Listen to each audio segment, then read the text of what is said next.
салом бинандагони арҷманд, имрӯз чоршанбе 24 август аст. дар ин нашри барномаи ахбори озодӣ охирин таҳаввулоти тоҷикистону ҷаҳонро пешниҳоди шумо мекунем. ва ҳоло сархати барнома. президент Владимир Зеленский дар рӯзи ҷашни 31-солагии истиқлолияти Украина гуфт, кишвараш то охир бо Русия меҷангад. дар ниҳоят мо муттаҳид шудем. миллати нави рӯзи 24 феврал соати 4 бомдод ба дунё омад. аз нав ба дунё омад. қатли Нуруллоҳ Ҳувайдуллоев, прокурори генералии Тоҷикистон 30 соли пеш то охир нокушода боқӣ мемонад. 24 август дар танкӯчае дар Душанбе чӣ гузашт? зону зан гуфт, яъне ба зонушин узрхоҳ мо накарданд, аз поҳо паронданд, ино ба таври автоматӣ афтоданд гӯё. як ҳафта пеш аз шурӯи таҳсил фурӯши сару либоси мактабӣ оғоз ёфт. то куҷо ҳар оила тавони таъмини сару тани фарзандони мактабхонашро дорад? як гудай мега 1000 сом попшамаш мега 1000 сом 4000 сомон. ай куҷо чико кунам баъд чихе бахонам амачи. Владимир Зеленский, раис ҷумҳурии Украина, имрӯз гуфт, кишвараш то охир ба зидди истилои Русия меҷангад ва қаламравҳои аз даст додаашро ҳам бозпас мегирад. Украина 31-умин солгарди истиқлоли хешро дар шароите таҷлил мекунад, ки аз замони ҷанг бо Русия ним сол пур шуд. Кави Марсиятов гузориш медиҳад. президент Владимир Зеленский дар рӯзи таҷлили 31-солагии истиқлоли Украина ваъда дод, ки кишвараш то охир ба зидди истилои Русия меҷангад. استقلال اوکراین در آستانه پاشخوری اتحاد شوروی روز 24 آگوست سال 1991 اعلان شد و امروز از هجوم بی اساس روسیه به خاک اوکراین نیز رسان نیم سال گذشت. زلنسکی به این مناسبت گفت که در این 6 ماه آنها تاریخ و جهان و خودشان را دیگر کردند. در نهایت ما متحد شدیم. ملت نو روزی 24 فوریه ساعت 4 بامداد به دنیا آمد. از نو به دنیا آمد. ملتی که ناله و فریاد نکرد. هیچ کس نگریخت. تسلیم نشد و فراموش نکرد. ولادیمیر زلنسکی با مراجعت به روسیه گفت مهم نیست که شما چه نوع ارتشی دارید. برای ما خاک و بوم ما مهمتر است. ما تا آخر برای آن می جنگیم. جنگی که مورد نگرانی و تشویش تمام جهان شد روز 24 فوریه از هجوم روسیه به خاک اوکراین آغاز یافت. حالا احتمال می رود که این جنگ دوامدار می شود. با اطلاع منبع‌های غربی، نیروهای روسی در قلمروهای شرق و جنوب اوکراین با آنچه که آن را عملیات نظامی می‌نامند پیشروی اندکی دارند. از زمان آغاز جنگ تخمیناً 7 میلیون نفر اوکراین را ترک کردند. رهبر 44 ساله اوکراین ولادیمیر زلنسکی اعتراف کرد که این همه پیامدهای سنگین برای وطنش خواهد داشت، ولی گفت که ما مجتمع را برای مبارزه سرنوشت کشور فشردیم. وی همزمان گفت هر یک روز به ما یک بهانه است که ناامید نشویم. ما تا این مرحله رسیدیم و حق نداریم کار را تا آخر نبریم. زلنسکی میگوید اوکراین برای بازپس گرفتن قلمروهای غصب شده از جانب روسیه همچنین برای برگرداندن نیم جزیره کریم مبارزه خواهد برد. Донбас – це Україна. І ми будемо повертати його, яким би цей шлях не був. Крим – це Україна. баъди як гузориши радиои озодӣ аз 16 август дар бораи нопадид шудани муҷассамаи ёдгории куштори сайёҳони хориҷӣ дар ноҳияи Данғараи Тоҷикистон, чанд рӯз аст ки рамзи дучархаи оҳании 4 сол пеш гузошта шуда дубора дар ҷояш пайдо шуд. бархе ишора карданд ки қарори бардошта шудани муҷассамаи ёдгорӣ кори дасти мақомоти маҳаллӣ буд. ҳамкорам маҳмудҷон раҳматзода гузориш медиҳад. یادگاری گرامیداشت خاطره سیاحان خارجی در شاهراه دوشنبه کلاب برقرار کرده شده است. حکومت ناحیه دنغره گفته بود که لوحه یادگاری و دوچرخه را برای تعمیر از اینجا برداشته اند. در حکومت محلی گفتند که یادگاری را دوباره به جایش نصب کرده اند. روز 15 آگوست رادیو آزادی از ناپدید شدن لوحه یادگاری و دوچرخه گزارش داده بود. بعد 5 روز گزارش رادیو آزادی حکومت دنغره لوحه یادگاری و دوچرخه را نصب کرده اند. این هم لوحه یادگاری و دوچرخه است که 3 روز است ساکنان در جایش می‌بینند. لوحه یادگاری و دوچرخه دوباره نصب شده 4 سال پیش قامت کشیده بود. آن را همچون اظهاری اندوه از مرگ فاجعه‌ای سیاحان خارجی که روز 29 ایولی سال 2018 در سیبستان دنقره رخ داد گذاشته بودند. در آن حمله 4 سیاح خارجی کشته شدند. مقامات تندگرایان را عاملان حمله نامیدند و گروه دهشت افکن دولت اسلامی مسئولیت آن را به دوش گرفته بود. جمعاً 14 نفر با اتهام شرکت در آن حمله مجازات شدند.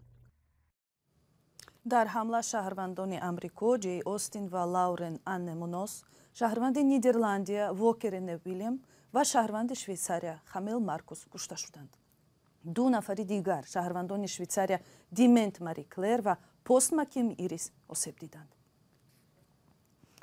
24 августи соли 1992 замоне ки тоҷикистон дар остонаи ҷанги дохилии 5 сола қарор дошт, дар як ҳамлаи мудҳиш додситони кул Нурулло Ҳувайдуллоев кушта шуд. тафтишот гуфт ки на камтар аз 20 тири туфанг дар бадани додситони кул ошкор шудааст. қатли Ҳувайдуллоев ба кӣ дар кор буд? ҳамкорони мо дар ин бора гузориши муфассале омода карданд ки порчае аз онро ҳамроҳ мебинем. прокурори генералии тоҷикистон Нурулло Ҳувайдуллоев монанди ҳар кадоми мо як шахси оддие буд ки ба кори давлатии худ, ба кори зиндагии худ машғул буд.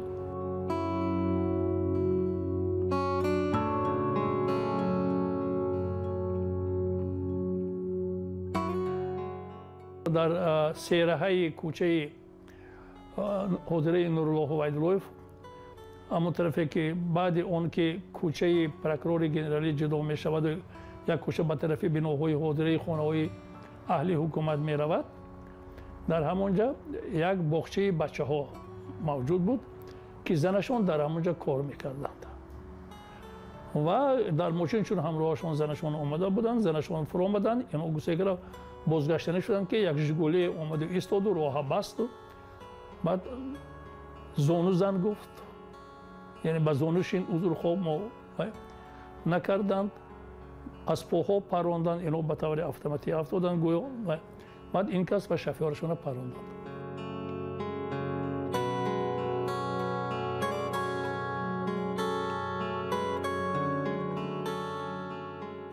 این تعدیدات تقریبا از زمان میتینگ‌های سال 1991 بعدی افشاندن هیکل لنین شروع میشوند. وقتی که عبیداللهیف گفت که پرونده جنایی برای واندالیسم، برای افشاندن هیکل لنین از بالای میر شهر دوشنبه اکراموف پرونده جنایی میکشاید. بعدا در دوره انتخابات بعد فکر میکنم که در بهار سال 1992 بعد زمانی که عبیداللهیف به خوجند فرار کرد و برگشته آمد و فشارهای اپوزیسیا اون وقت از بالای عبیداللهیف شدیداً زیاد شدند.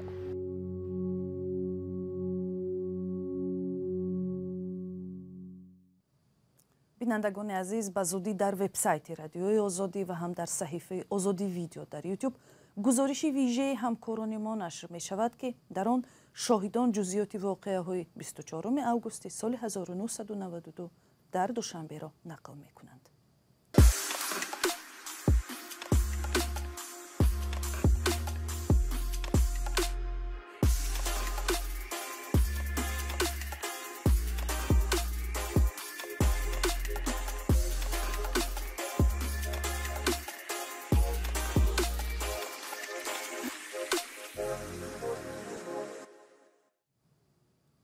تا شروع سال نوی تحصیل در تاجیکستان یک هفته میماند و در نمایشگاه‌های اشیای مکتبی دوشنبه از جمله لباس مکتبی را هم به فروش گذاشتند. 15 سال پیش در کشور پوشیدن لباس مکتبی استحصال وطنی حتمی شد. مقامات گفتند هدف تأمین برابری در میان طبقه‌های گوناگون جامعه و دستگیری استحصال داخلی است. ولی والدان و شاگردان مکتب‌ها بیشتر از صفت لباس و حتمی بودن آن و نرخ آن شکایت دارند. گزارش سرناز روح‌الله و شهلای عبدالله در همین باره است. با نزدیک شدن سال نوی تحصیل یارمارکه‌های لباس مکتبی در شهر دوشنبه سرودم است. والدان بیشتر به نمایشگاه لباس‌های مکتبی کارخانه نساجی تاجیک می‌آیند که مؤسسه‌های تعلیمی پایتخت با آن شرطنامه دارند. امون قلندرов که 2 فرزند مکتب خوان دارد، امسال هم مشتری این کارخانه بوده است. هم برای مکتبچو خوب است، هم نرخ دسترس، هم برای دستگیری کردن هم خیلی کارخانه‌های وطنی فکر من بسیار یاری کلان میشود. ҳоло 98% хонандагони пойтахт либосҳои мактабиро аз корхонаи насоҷии тоҷик харидорӣ мекунанд. дар ин коргоҳ аз матои либоси мактабӣ истеҳсол мекунанд ки аз Туркия ворид мешавад. соли гузашта корхонаи мо зиёда 245 000 адад сари либоси мактабӣ духта тайёр намудем ва имсол дар 7 моҳа зиёда аз 105 000, агар хато накунам, зиёда аз 105 000 адад либосҳои мактабӣ духта тайёр намудем. ҳоло корхонаи насоҷии тоҷик ба ғайр аз душанбе бо чанд шаҳру ноҳияҳои тобеи марказ ва вилоят шартномаи дуҷониба дорад ва бар асоси он мактабҳоро бо либоси мактабӣ таъмин мекунад. хариди либоси мактабӣ ба фарқ аз шаҳру ноҳияҳо дар пойтахт тафовут дорад.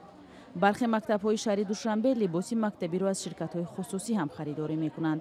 ҳоло танҳо коргоҳи насоҷии тоҷик давлатӣ буда, корхонаҳои Ёқут 2000 ва Дунёи нав ки хусусӣ ҳастанд, калонтарин истеҳсолкунандаи либосҳои мактабӣ гуфта мешавад.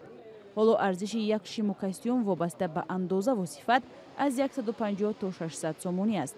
аксари хонаводаҳо дар Тоҷикистон ҳадиаққал аз 2 то 4 хонанда доранд ва сару либоси мактабиро ҳам вобаста ба ҷайбашон мехаранд. агар барои як кӯдак аз оилаи камбизоат то 800 сомонӣ харҷ шавад, оилаҳои доро барои омода кардани як фарзанди худ ба мактаб болотар аз 2000 сомонӣ сарф мекунанд. ай на той нами як ай нами чорумиш як да мера нами як гудак нами 1000 попшамаш мега 1000 4000 сомон ай киҷо чикокна баъд чихе бахонум мамо чиёра. аз соли 2007 дар мактабҳои Тоҷикистон либоси ягонаи мактабӣ ҷорӣ шудааст. дар аввал волидон ҳаққи интихоби либос барои фарзандонро доштанд ва онро асосан аз бозорҳо мегирифтанд. аммо солҳои ахир аз волидон талаб шудааст ки либосҳоро аз ширкатҳои ватанӣ бигиранд. ҳарчанд ҳолатҳои маҷбуран харидани либосҳои мактабӣ борҳо садо додааст. масъулини вазорати маориф ва илм ҳадаф аз роҳандозии либоси ягона дар мактабҳоро баробарии хонандагон унвон мекунанд ва хариди иҷбории либосҳои мактабиро ҳамеша рад кардаанд. яъне хонанда ихтиёр дорад, ӯ метавонад ки аз корхонаи саноатӣ рафта харидорӣ кунад, метавонад ки аз мағоза харидорӣ кунад, метавонад ки ҳамин либоса биравад дар ягон отели назди хонааш фармоиш диҳад. яъне манзур ин аст ки либоси ватанӣ бошад. имсол 70 корхонаи ватанӣ барои таҳияи либоси мактабӣ изҳори омодагӣ карданд. онҳо бояд то оғози соли нави таҳсил ҳудуди 1.5 миллион дона либоси мактабӣ истеҳсол кунанд. баъзе аз корбарони шабакаҳои иҷтимоӣ либосҳои мактабиро тиҷорати як гурӯҳ аз мансабдорон ва ё пайвандони онҳо донистанд. бархе аз манбаъҳои радиои озодӣ гуфтанд, муассисаҳои таълимӣ ба ин кор маҷбуранд, чун онҳо низ дастур иҷро мекунанд.